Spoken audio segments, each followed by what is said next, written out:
and welcome to another episode of Trew Review. Today we're going to be reviewing 10 Cloverfield Lane, starring John Goodman, John Gallagher Jr. and Mary Elizabeth Winstead. And the film was directed by Dan Trachtenberg, who did a really cool short film called Portal No Escape. So good. So 10 Cloverfield Lane is like a pre-sequel.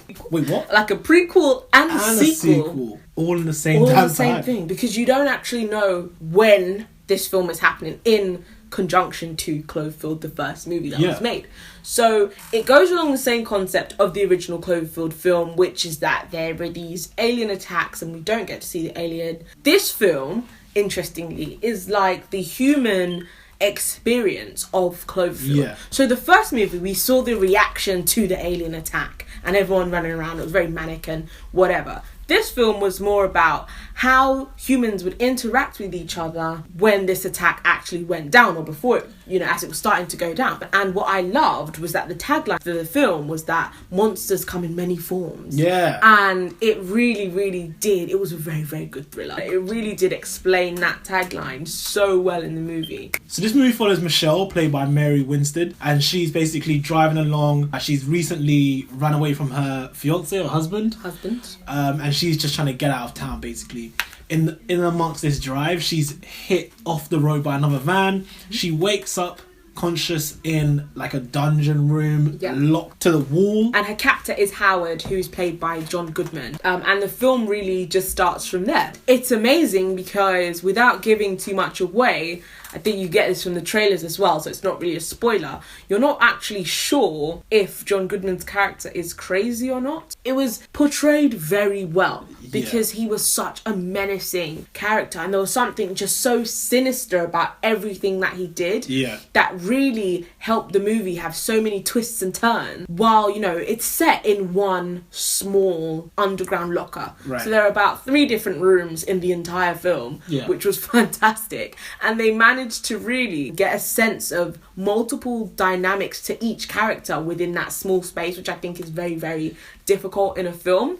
And it was more like an immersive theatre experience than being in the cinema. It was really, really good. It was very intense, and I do want to give a shout out to the director because the way the movie was shot, like Preston just said, you don't see more than 3 or 4 rooms underground, but you are given the idea that this is a big, well-made underground bunker, but you only see about 3 rooms, which is very much linked to Michelle's experience as well. She is trapped underground, and as a viewer of the movie, you feel trapped just like she feels trapped because you don't see much. You more or less only see what Howard chooses to show you. And I want to give another huge shout out to John Goodman. For those who don't know John Goodman, he is Fred Flintstone. I haven't watched many movies of him other than Fred Flintstone. Amazing to see him in such an intense role. It was so good. Because you weren't expecting it. But I was immediately sold on his character. This is obviously not a go-to character for him to play, but he played it so well. He was able to be menacing, but kind of endearing and charming at the same time.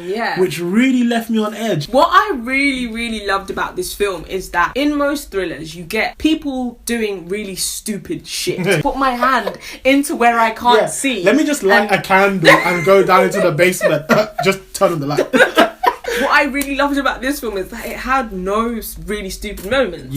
Everything that happened in the film was really cleverly thought out, and it was things that an actual human, you could imagine yourself actually doing to try and get yourself out of this situation. Just following that point, essentially this is a kidnap movie, but it's not your cliche, I'm scared all day long and then somehow I get out of the situation in the end. They almost went into Stockholm Syndrome. However, I lost the excitement a little bit towards the end. I really wanted it to stay in the bunker with just the people. That's where I felt most on edge. But I felt when we started seeing more of the obvious Cloverfield side of the movie, it lost its intensity a little bit. It did lose its because intensity. Then I was like, right, this is just a movie, isn't it?